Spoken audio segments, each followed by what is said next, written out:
Hey guys, this is Chris Mincola with the Mincola Group over at West USA Realty, and just wanted to give you a weekly market update. Right now, we're sitting at 32 days on market, and we have a 3.18 month supply. That's pretty much holding steady right there, which means we've got like triple the inventory we just had a few months ago.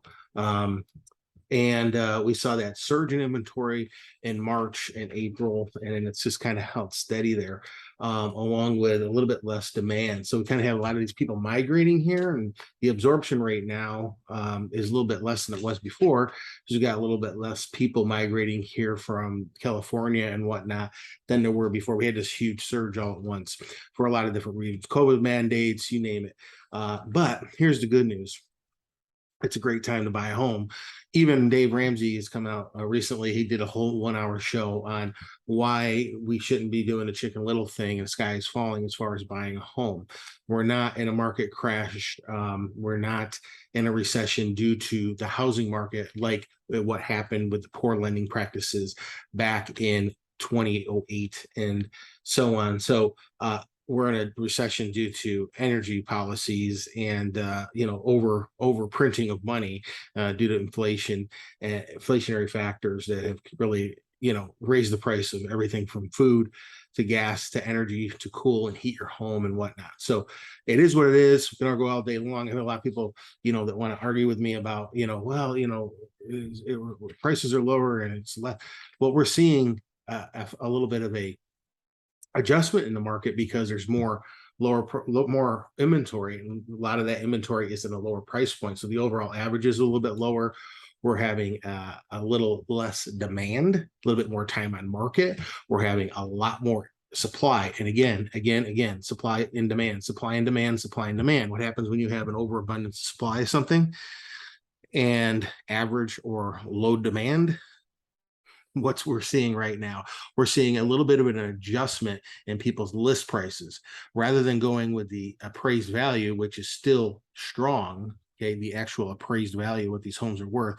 We're seeing before where people were looking not at the average comparable sale and listing their home there where they normally should be, but they were looking at the high comparable sales range using that, and then adding on or getting 20 to 50 or more thousand, 20,000, 50,000 or more, be due to sometimes we're getting 20 to 50 offers on a property. Now, we're going to talk about it in a minute.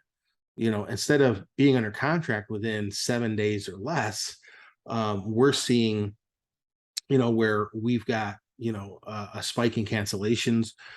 We've got people sitting on the market, median days on market right now is like 20. So let's get into it. Average list price is 715,000 and some change, and the average sales price is 560. Now again, that was a little bit higher a few weeks ago, even just a couple weeks ago. But again, it's an overall of the whole metropolitan area. Okay, it's an average of the whole metropolitan area.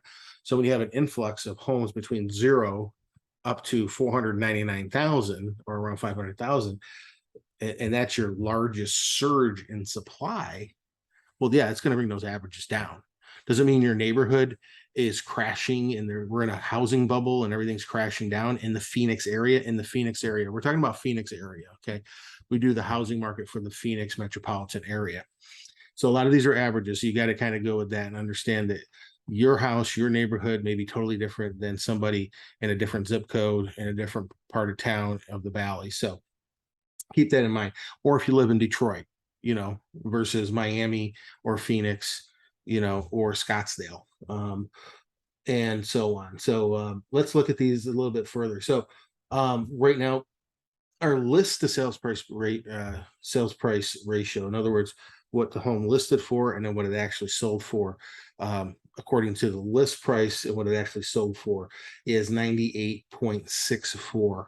So what that means is it's that's a healthy number there that we usually like to see around 98% on that. That's usually a healthy spot to be in, or we're not seeing crazy over the top prices like we were seeing earlier this year in the first quarter and all through last year.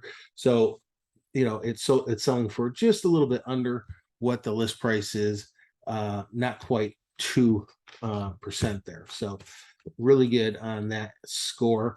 And then we have active properties are sitting at 18,182. That's a lot, but we're still not quite in a completely across the board balanced market. Okay. But that, just earlier this year in the first quarter and most of last year, we were sitting around, 4,000, maybe 5,000 active listings. So really a big difference in what we're seeing. And those numbers, as far as what we're seeing between, under 500,000 for homes that are listed, those are 48.95%, almost 49% of the entire MLS. Okay.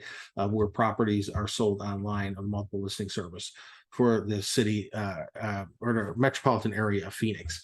And that is the largest segment, and then from there on up 500 on up to 999,000 is 39.6% of the market, and then a million plus is 11.5%. So I wanted to dig into some of this stuff. So we see that the Feds raised the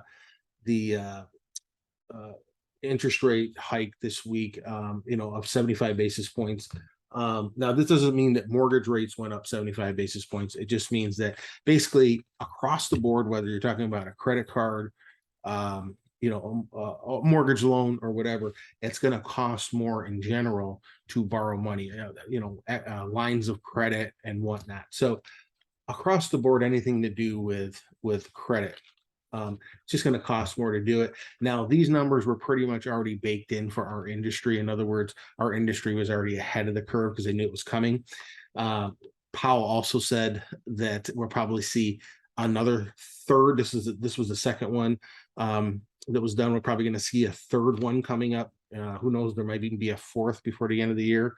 But he said we also may see a slowing down of these raising of the Fed's rates. So, again, right now, if you're running, let's say, an FHA loan, you're probably going to see it around 4.7. Don't quote me on that because it's going to change by the day and the week and the month and even the hour, and depending on your credit and all that. For conventional and the rest, you're probably going to see in the low to mid fives depending on the day, unless we see some other things happen in the market to make those rates go up. So anyways, that's real quick. We're seeing a little bit of a concern from builders where they're maybe slowing some of their production only because they want to make sure that they're not way overproducing, even though they kind of need to be ahead of the curve in order to keep up with demand, even moderate demand. But they're not anywhere near where we would want, where we would be to be in a housing bubble crash or anything like that. And I mentioned earlier, we had about 18,000, a little over 18,000 inventory. During the crash, the supply was off the chart. The supply was like 56,000 homes on the market in 2008 when we had the housing crash. We're nowhere near that. And what would be kind of more balanced would be around the 30,000 mark, maybe a little bit more than that, would actually be a completely balanced market of inventory of homes. So we're nowhere near that either. So moving right along, we talk about the Cromford Market Index. A lot of this information we get and we talk about we talk about mostly in these videos we do weekly on the housing market for the Phoenix metro area. It's hyper local for the Phoenix metro area, and the Cromford Market Index and the people over at Cromford give us the CMI, the Cromford Market Index, and if it is at 100, that's a balanced market, or if it's between 90 and 110, it's in the balanced range. Okay, of that 100.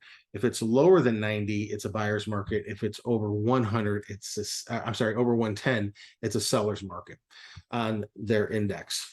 So right now, the overall average of the CMI is 134.6. So technically, we're in a seller's market because we're over at 110 mark. Not crazy over, because things have been cooling down. That number was way up in the fours, like high 400s, not that long ago, just a few months ago. So looking at this, our demand right now is 82.6, 82.6. And again, if we're looking at that index for 100, we're basically about, eight, we're, let's see, 18, 17.4 points down below where we want to be in a completely balanced market. So demand is lower than it should be as far as the balanced market. A lot of that has to do with interest rate costs and that migration surge. Not that nobody's moving here from other states. They always are, but we're not seeing that giant surge that we had of people leaving areas like California with high taxes, high regulations, mandates where they couldn't work or run a business. So they're coming here.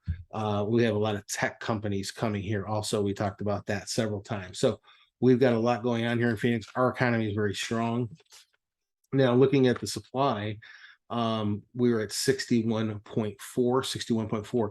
Now, not long ago, that number was all the way down near 20, 21.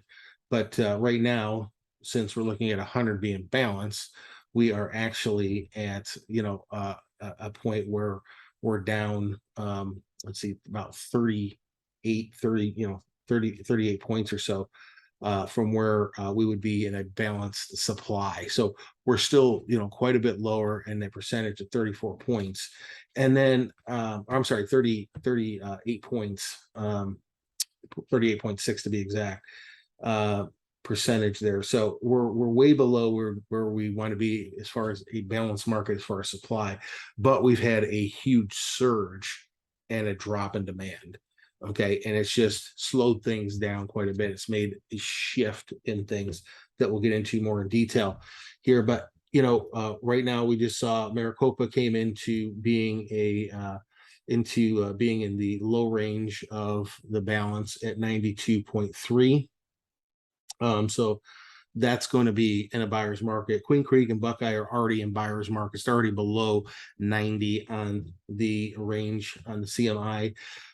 We also have Gilbert, Tempe, Peoria, Chandler, and Surprise. They are all right now at 115 or below. So, within about a week, they're going to be in a balanced market. And within mid-August, they're going to be in a balanced market, okay, for those cities. Phoenix will be in a balanced market by probably by the weekend or early next week. And they'll be in a buyer's market within about 2 weeks or so. And then Glendale and Mesa are right behind that. The other cities that are in the top 6 right now at 136 or higher on the CMI would be Cave Creek, Goodyear, Avondale, Scottsdale, Paradise Valley, and Fountain Hills. Fountain Hills tops out at 234, Paradise Valley at 207, and then it drops down. Scottsdale 155, Avondale 145, and then down from there at 139 for Goodyear, Cave Creek 136, and so on. So we're seeing, quite a bit of a big drop in these numbers, which is putting us at these, this point where we're in a seller's free fall as far as them seeing, homes, that are listed going for top dollar, the higher end of the comps. The appraised values are fine, but not like way crazy market like you had before. So along those lines, we have the median days on market right now. It was back in March, it was like 7 days, the median days on market before going under contract. Now we're up at a median range of 20 days. So don't be surprised if when you list your home, and again, it's important to really kind of go into a strategy with your realtor, and they're going to tell you, I mean, if your home sells for more, your realtor makes more money. So trust me, he wants you to do the best you can. And we want the best for you as far as getting the best terms on your sale. But at the same time, you kind of have to be ahead of the curve when you're in a shifting market, right? Otherwise, it's just going to sit. So don't be surprised in this market if it's sitting over 20 days, especially if you are trying to get, what people were getting 4, 5, 6 months ago, because it's just in a shift right now. We're not seeing that those huge numbers are coming down. Sorry, my dog is jumping up on me. He's ready to eat. Anyway, hope he doesn't eat me. Anyway, number of price changes per week. So we have um gone from, let's see, I'll give you the exact numbers here. Number of price changes per week. We were in as of July 17th, we had 3,752 price cuts. And this is per week, okay, not a month, per week. So that's quite a bit. And we saw, out of 16, say 16 to 17,000. Now we're at 18,000, but last week it was a little bit lower.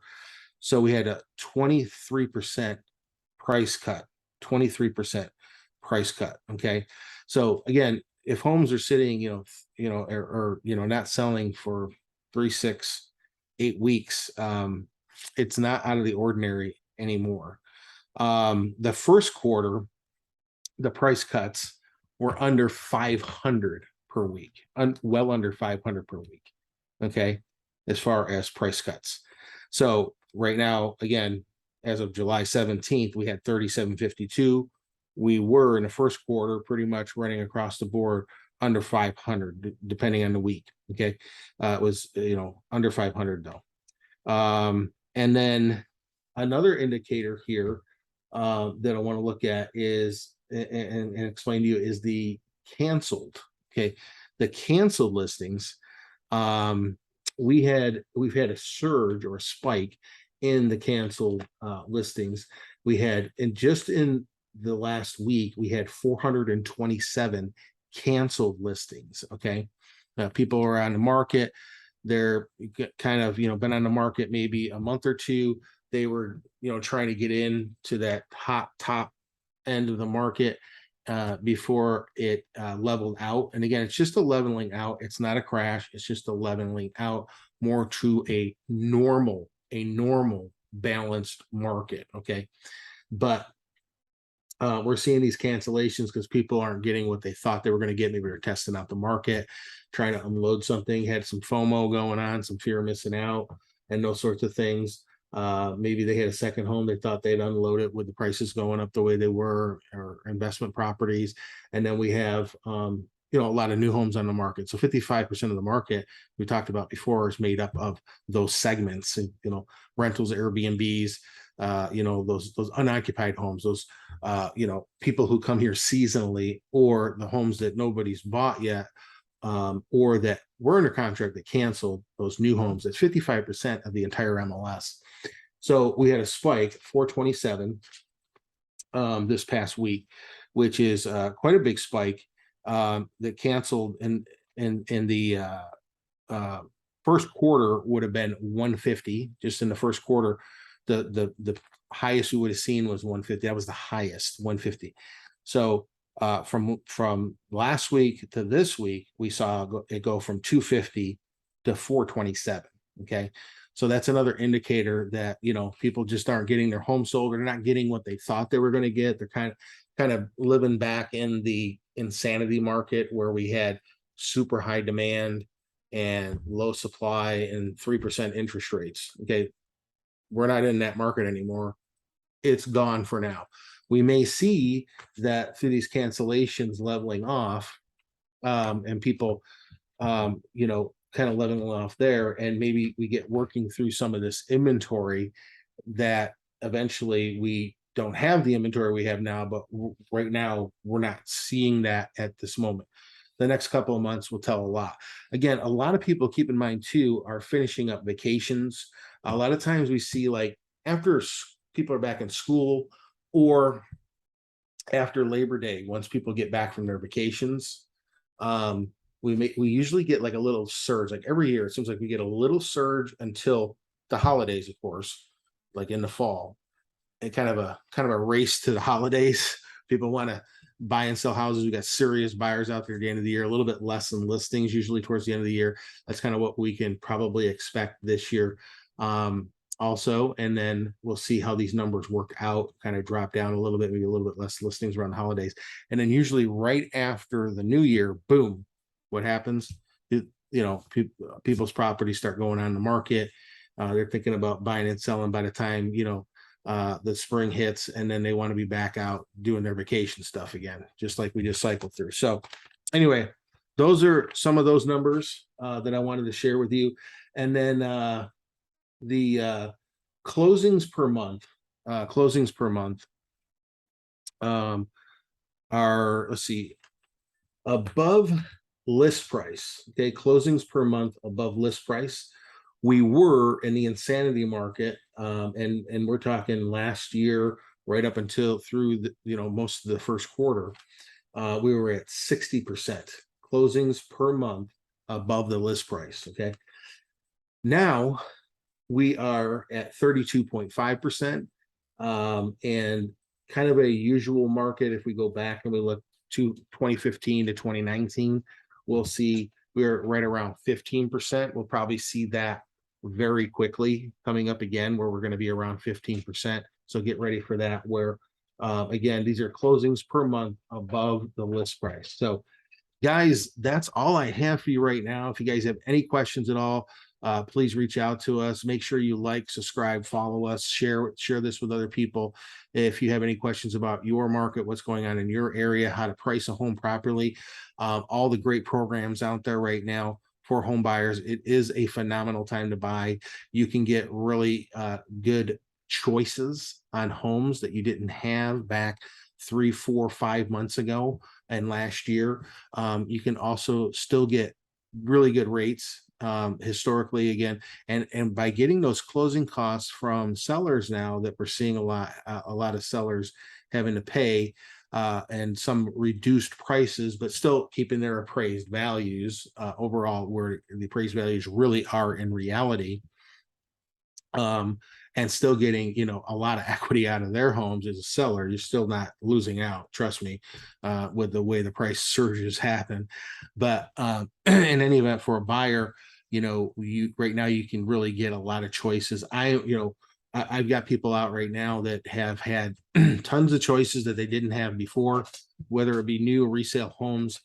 And they've got a lot of ways to buy down rates with closing costs, save themselves some upfront money, closing costs, and title fees and things like that.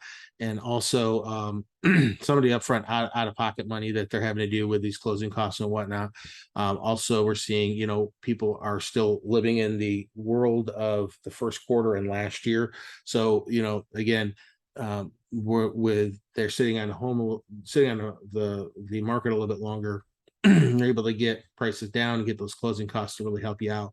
Also, there's some other things out there like 3-year 5-year arms or whatever. You don't have to pay any penalty. You don't have to worry about those going up. Most likely, the longest we've seen from everything I've seen, the longest we've seen interest rates with any recession kind of hit and then stay high is 18 months. And that was in 2008, which was caused by the housing market due to poor lending practices and other factors, which we don't have today. And people have tons of equity and all that good stuff. And we still, in reality, are still much lower in inventory, 18,000 versus 56,000 during the crash, with still decent demand.